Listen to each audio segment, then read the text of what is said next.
अंधेरी के वेस्ट में एक पुलिस स्टेशन पड़ता है।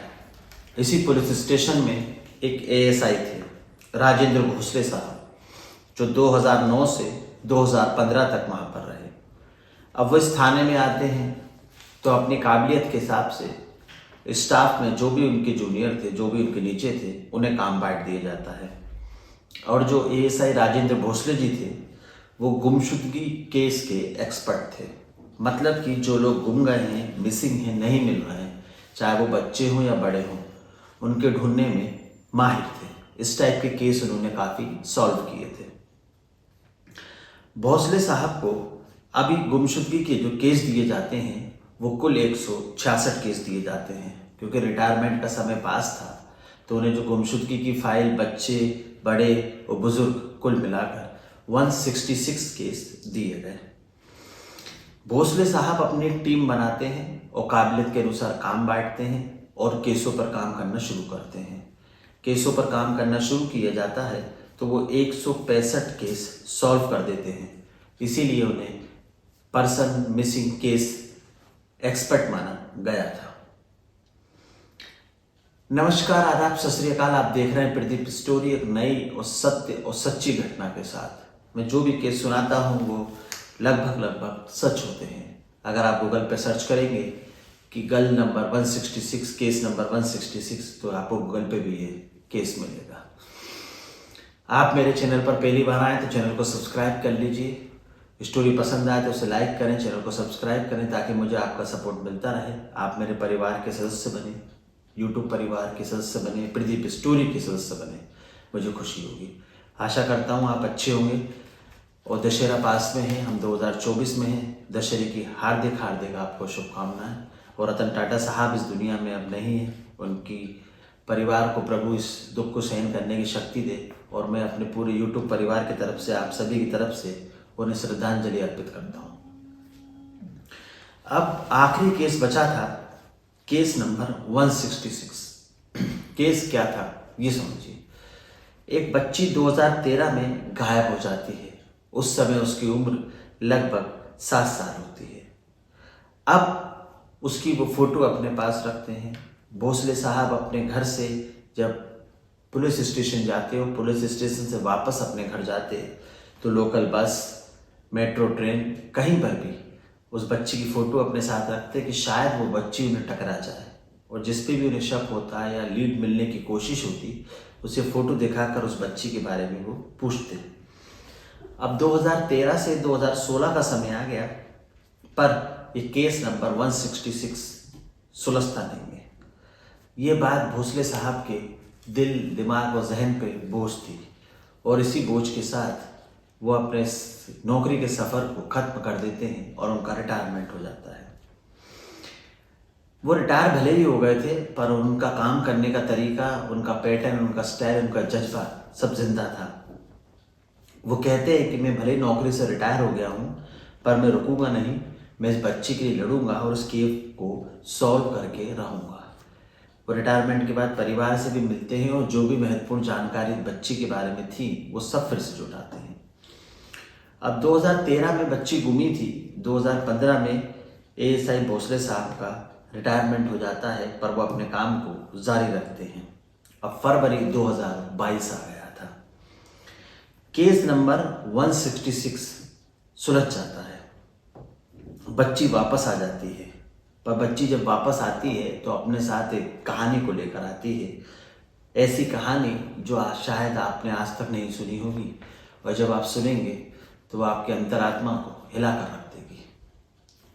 2013 के केस नंबर 166 की पूरी कहानी सुनिए। वो बच्ची गरीब थी, पास के स्कूल में पढ़ती थी। एक उसका बड़ा भाई था जो उसी के साथ वो स्कूल जाती थी और उसी के साथ वो स्कूल से आती थी। अब 2013 में दोनों स्कूल के लिए निकलते हैं तो दादी उन्हें 10 रुपये देती है और दादी बोलती है कि जब स्कूल से आओ तो 5 रुपये का तुम खाना और 5 रुपये का अपनी बहन को देना। बहन इकलौती थी। अब जब दोनों स्कूल से बाहर निकलते हैं तो बहन कहती है भाई से कि मेरे 5 रुपये दे दो जो दादी ने मुझे देने के लिए दिए थे। दोनों में इस पैसे को लेन देन के लिए लड़ाई हो जाती है, क्योंकि भाई कहता है कि कुछ दूर चलो मैं 5 रुपये का कुछ सामान खरीदूंगा, फिर 5 रुपये बचेंगे तुम्हें दे दूंगा। अब दोनों की बहस हो जाती है तो भाई गुस्से में आगे चलता है, बहन पीछे पीछे चलती है और ये सिलसिला चल रहा था। अब कुछ समय बाद जब भाई पीछे पलट के देखता है तो बहन वहाँ से गायब हो जाती है। भाई बहुत तलाशता है पर बहन उसे कहीं नहीं दिखती है। वो घर जाता है और अपने घर वालों को सब बताता है। घर वाले पुलिस स्टेशन आते हैं, पुलिस को सब बताते हैं और मिसिंग पर्सन की रिपोर्ट लिखा दी जाती है, गुमशुदा की रिपोर्ट लिखा दी जाती है। अब उस समय एएसआई राजेंद्र भोसले जी वहाँ पर कार्यरत थे और उनको ये केस सौंप दिया जाता है। तो वो घर वालों को दिलासा दिलाते हैं कि आप घबराइए मत, आपकी बच्ची जहाँ भी होगी हम बच्ची को ढूंढ निकालेंगे, भरोसा रखिए। बच्ची की फ़ोटो लेते हैं, डिटेल लेते हैं और उस पर वर्क चालू कर देते हैं। घर से स्कूल तक जाने और आने में वो पूछताछ करते हैं, पूरी लिंक जुटाने की कोशिश करते हैं, पर पुलिस को सफलता नहीं मिलती है, कोई भी लीड नहीं मिलती है। अब 2015 में भोसले जी का रिटायरमेंट हो जाता है। उधर उनका रिटायरमेंट हो गया, इधर बच्ची भी नहीं मिली। परिवार इंतज़ार करता है कि और आस लगाए बैठा होता है कि शायद वो कभी वापस आए, शायद दरवाजे पर वो दिखे। एनजीओ की मदद लेते हैं, सोशल मीडिया की मदद लेते हैं, पोस्टर लगाते हैं, इनाम रखा जाता है, तमाम कोशिशें करते हैं। पर 8 साल का समय बीत जाता है, ग्राउंड जीरो लड़की का कोई पता नहीं चलता है, ना ही कोई खबर मिलती है, ना ही कोई लिंक मिलता है। अब ऐसे ही समय निकल रहा था। 2022 जनवरी रात के 8 बजे एक एनजीओ के संचालक होते हैं सैयद रफ़ीक साहब, उनके पास एक फ़ोन आता है और वो पूछते हैं, उधर से लड़की की आवाज़ होती है, वो पूछती है क्या आप रफ़ीक साहब बात कर रहे हैं, क्या आप मेरी मदद कर सकते हैं? तो वो कहते हैं हाँ मैं रफ़ीक बोल रहा हूँ, बताइए मैं आपकी क्या मदद कर सकता हूँ। तो वहाँ से लड़की बोलती है कि जिस लड़की को आप ढूंढ रहे हो वो मेरे पास है। तो ये सुनकर रफ़ीक साहब थोड़े हड़बड़ा जाते हैं और पूरा यकीन उसे हो जाए कि यही रफ़ीक साहब है और वही वो लड़की है, इसलिए वो लड़की वीडियो कॉल करती है। रफ़ीक साहब वीडियो कॉल करते हैं, उस लड़की की वो दिखाती है। रफ़ीक साहब जिससे पहले समझ पाते उससे पहले वीडियो कॉल काट दिया जाता है। पर रफ़ीक साहब वीडियो कॉल के स्क्रीनशॉट ले लेते हैं और वो भागकर घर वालों के पास जाते हैं। वो घर वालों को स्क्रीनशॉट में उस लड़की की फ़ोटो दिखाते हैं तो घर वाले देखते ही तुरंत पहचान जाते हैं, कह रहे ये तो हमारी लाली है। लाली एक काल्पनिक नाम है क्योंकि लड़की नाबालिग है और कानूनी प्रक्रिया से लड़की नाबालिग बच्ची का नाम लेना गलत है, इसलिए मैंने उसका नाम लाली रखा। अब रफ़ीक साहब को पूरा यकीन हो गया तो वो डीएन पुलिस स्टेशन पहुंचते हैं, पुलिस वालों को पूरी बात बताते हैं। पुलिस वाले भोसले जी से संपर्क करते हैं, भोसले जी भी वहाँ पर आ जाते हैं, भोसले जी को भी बुलाया जाता है। परिवार पूरा रफ़ीक साहब पुलिस बताए हुए पते पर पहुँचते हैं जहाँ पर उस लड़की ने वीडियो कॉल में पता बताया था। दरवाज़ा खटखटाया जाता है और बच्ची दरवाज़ा खोलकर बाहर निकलती है और जैसे ही बच्ची का सामना माँ बाप से होता है वो तेज तेज रोने लगती है और दोनों ने एक दूसरे को पहचान लिया था। अभी पक्का हो गया था कि ये वही लड़की है जो 2013 में गायब हुई थी और 7 साल इसको हो गए। जब ये गायब हुई थी तब 7 साल की थी और 9 साल बाद ये मिली है तो आज ये लगभग 16 साल की है। ये पार्ट 1 था। अब लड़की कैसे गायब हुई, उसके साथ क्या हुआ था, 9 साल वो कहाँ रही, किसने उसको रखा, अभी पूरी पिक्चर जानना बाकी था। ये तो कहानी का एक पार्ट था कि लड़की कैसे गायब हुई, भोसले जी ने उस पर कैसे काम किया। एक वीडियो कॉल आता है, पता बताया जाता है और लड़की उस पते पर मिल जाती है। इसका श्रेय हैरी डिसूजा नाम के एक शख्स को जाता है जिसकी उम्र लगभग 60 साल के आसपास होगी और वो डीएन पुलिस स्टेशन में बंद था। ये डीएन पुलिस स्टेशन अंधेरी का एक पुलिस स्टेशन है, वहीं पर एएसआई भोसले साहब काम करते थे और वहीं पर उस लड़की की गुमशुदगी की रिपोर्ट दर्ज हुई थी। अब हैरी डिसूजा सब देख रहा था और उसने इस पूरे वाक्य का फ़ायदा उठाया और लड़की को अपने साथ ले आया। अब कैसे लेके आया ये जान लीजिए। जब दोनों भाई बहन स्कूल से निकले थे, दोनों की आपस में लड़ाई हो रही थी, तो हैरी डिसूजा इस सब घटना को उस 2013 में उस समय देख रहा था। लड़की अकेली थी, तो लड़की के वो पास गया और उसने लड़की से बोला कि क्या बेटा तुम आइसक्रीम खाओगे? लड़की ने कहा हाँ मैं आइसक्रीम खाऊंगी, और वो लड़की को उस स्कूल के पास से अपने घर ले आया, जो कि पास में ही था। अब वो लेके क्यों आया ये जान लीजिए। वो इसलिए लेके आया क्योंकि उसका कोई बच्चा नहीं था। उन्होंने कहा, जब वो उसको अपने घर ले आया तो अपनी पत्नी मेरी से उसने कहा कि मैं इस बच्ची को पालूंगा, अपनी बच्ची की तरह पालूंगा। उसका इरादा जो था वो नेक था, पर जो तरीका था वो गलत था। अब वो थाने में जाने की सोचते हैं, कुछ इत्तला देना चाहते हैं बाद में, तो जा नहीं पाते हैं क्योंकि सब जगह पोस्टर लग गए थे, खबर फैल गई थी, इनाम रख दिया गया था बच्ची को, तो वो घबरा जाते हैं। अब उनका जो घर था वो बच्ची के घर से महज 800 मीटर दूर था। अब वो करें तो करें क्या, तो मुंबई से भागकर कर्नाटका आ गए और यहाँ पर एक हॉस्टल में बच्ची का एडमिशन करा दिया।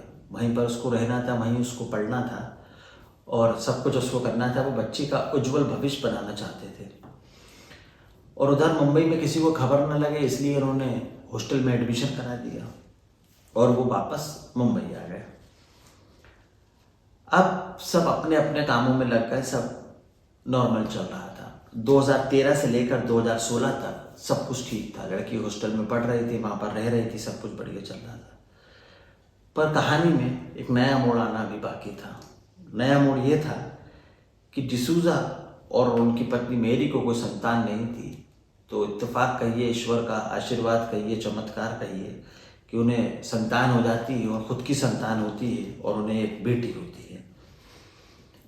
अब औलाद की चाह में उन्होंने किसी और की बच्ची को अगवा कर लिया था और उसे हॉस्टल में रख रहे थे, पढ़ा रहे थे, तो उससे मोहब्बत अब उनकी धीरे धीरे कम होने लगी थी, क्योंकि अब उन्हें अपनी बच्ची से मोहब्बत ज़्यादा थी।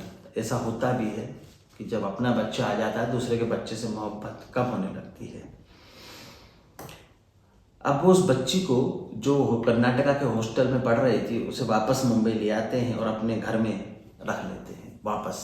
पर इस बार उसे कैद करके रखा जाता है। घर से बाहर आने जाने की मनाही होती है, किससे मिलने की मनाही होती है और उसके साथ जानवरों जैसा व्यवहार किया जाता है। अब जब वो बड़ी हो गई तो उसे नौकरानी के रूप में आसपास के घरों में काम करने के लिए भेज देते हैं। सोचते हैं कुछ पैसा आएगा तो उससे हमारा घर चलेगा। अब पहली बार एक घर से दूर बच्चे की देखभाल के लिए इसे काम पर लगाया गया। ये पहली बार था क्योंकि उन्होंने पैसे ज़्यादा देने का ऑफर किया था। अब वहाँ पर एक बच्ची और थी जो घर का काम काज, झाड़ू पोछा, खाना बर्तन करती थी। अब ये बच्ची जिसको कि डिसूजा और उसकी पत्नी मेरी ने 2013 में किडनैप किया था, इस लड़की की दोस्ती उस काम करने वाली लड़की से हो जाती है। अब बातचीत होने लगती है और दोस्ती हो जाती है, आपस में पूछती है तुम कहाँ रहती हो, क्या करती हो, और ऐसे करके 5 माह का समय बीत जाता है। अब उस लड़की को वो लड़की अपनी सारी बात बताती है कि मैं गुमशुदा हो गई थी और ऐसा ऐसा था, पर मुझे एरिया पता नहीं है कि मेरे माँ बाप कहाँ पर रहते हैं। बस मुझे इतना मालूम है कि ये लोग मुझे ले आए, मुझे हॉस्टल में कर्नाटका में रखा, मुझे बम्बई ले आए। वो लड़की गूगल करती है और उस लड़की की जानकारी निकालती है। सोशल मीडिया पर उसे 8 नंबर मिलते हैं और वो 8 नंबर लगाती है, पर 7 नंबर उनमें से बंद थे और जो 8वां नंबर लगता है वो रफ़ीक साहब का होता है, जो NGO चलाने वाले होते हैं। जो मैंने अभी आपको बताया था कि लड़की पूछती है फ़ोन पर क्या आप रफ़ीक साहब बोल रहे हैं, फिर वीडियो कॉल करती है। तो इस लड़की का पता बताने वाले जो लीड थी वो ये लड़की थी जो दूसरी घर में झाड़ू पोछे का काम करती थी, जहाँ पर कि ये काल्पनिक नाम लाली उस बच्ची को संभालने का काम करती थी। ये पूरी कड़ियाँ आपस में जुड़ चुकी थी। रफ़ीक साहब को वीडियो कॉल किया जाता है, एड्रेस का पता बताया जाता है, तो ये लड़की वहाँ से रिकवर हो जाती है। डिसूजा की बच्ची 6 साल की हो चुकी थी, तो इस तरह 2013 में जो गुम लड़की हुई थी वो मिल जाती है। अब आप सोच रहे होंगे कि ये कहानी तो खत्म हो गई, लड़की मिल गई, सब कुछ हो गया, पर कहानी अभी खत्म नहीं हुई है। पिक्चर अभी बाकी है, सस्पेंस इस स्टोरी का पूरा अभी बाकी है। और मैंने कहानी में वैसे शुरू में कहा था कि कहानी वास्तविक है, इसे काल्पनिक समझने की या झूठी कहानी समझने की गलती मत करिएगा। डिसूजा और उसकी पत्नी मेरी को गिरफ्तार कर लिया जाता है, पत्नी को छोड़ दिया जाता है, क्योंकि जो इनकी खुद की बच्ची थी वो 6 साल की थी और यदि दोनों को जेल भेज देंगे तो उस बच्ची को कौन संभालेगा। माँ को बच्चों की खातिर कानूनी प्रक्रिया अपनाई जाती है और लिखा पढ़ी करके बयान लेके माँ को छोड़ दिया जाता है। अभी कहानी का किरदार बाकी था। कौन? मेन किरदार है इस कहानी का, lead role ASI Rajendra Bhosale साहब। अब डिसूजा उसकी पत्नी मेरी का दुनिया में कोई नहीं था, बेटी को जेल में रख नहीं सकते थे, इसलिए मेरी को बच्ची के साथ छोड़ दिया जाता है। एक माँ बाप जिन्होंने दूसरी बच्ची को छीन लिया, दूसरी की बच्ची को इतने दिन उससे दूर रखा और उनकी जो बच्ची थी उसी बच्ची ने उनको जेल जाने से बचा लिया। ASI भोसले साहब भी थाने पहुंचते हैं, परिवार से मिलते हैं, बच्ची को देखते हैं तो उन्हें सुकून मिलता है। अब किसी ने उनसे पूछा कि भोसले जी, जब आप 2015 में रिटायर हो गए थे तो आप आज तक इस केस पर क्यों काम करते रहे? तो वो कहते हैं कि मेरे ज़मीर ने ये गवारा नहीं करा, मेरा ज़मीर मुझसे सवाल पूछता रहा कि तुमने 165 केस को सॉल्व कर दिया और केस नंबर 166 तुमसे सॉल्व क्यों नहीं हुआ। तो मैं रिटायरमेंट के बाद भी इस केस पर काम करता रहा, क्योंकि मेरे ज़मीन ने मुझसे कहा कि केस सॉल्व करने के लिए वर्दी की ही ज़रूरत है क्या? वर्दी नहीं है तो तुम केस को सॉल्व नहीं करोगे। तो मैं इस केस पर काम करता रहा, क्योंकि मैं इस केस को सॉल्व नहीं करने के बोझ के साथ रिटायर तो हो गया, पर इस बोझ के साथ बनना नहीं चाहता था कि केस नंबर 166 मुझसे सॉल्व नहीं हुआ। वो पूरी ताकत लगा देते हैं और आखिरी तक इस पर काम करते रहते हैं और वो इस केस को आखिर में सॉल्व कर ही देते हैं। तो ये जो वो कहानी थी अंधेरी वेस्ट के NB पुलिस स्टेशन की, जहाँ पर कि लाली 2013 में गायब हो गई थी और केस नंबर 166 मिसिंग पर्सन का था, जो कि ASI भोसले साहब ने रिटायरमेंट के बाद भी सॉल्व कर दिया। इस कहानी को सुनाने का उद्देश्य किसी का दिल दुखाना, किसी की अंतरात्मा को परेशान करना या किसी के मान सम्मान को ठेस पहुंचाना नहीं है, बल्कि आपको सचेत करना है, सावधान करना है, सतर्क करना है। कहीं जाने अनजाने में हमसे कोई ऐसा काम ना हो जाए कि हम अपनी खुशी के लिए दूसरे की खुशी को तबाह कर दें, हम अपने घर में रोशन करने के लिए दूसरे घर को जला दें। जाने अनजाने में भी ऐसी गलती ना करें, क्योंकि ये कर्मों का फल है। कर्म आपके कर्मों का फल इसी दुनिया में इसी समय आपको दे देगा। कोशिश करता हूँ कि कहानी अच्छी लाऊं, सीरियस कहानी लाऊं और आपको सुनाऊं। वो कहानी लाऊं जो वास्तविक हो, जिसका वाकई कोई अर्थ हो। कहानी अच्छी लगी तो लाइक करें, चैनल को सब्सक्राइब करें, क्योंकि मुझे आपके सपोर्ट की आवश्यकता है और आपका सपोर्ट ही मेरी एनर्जी है, मेरा सहारा है।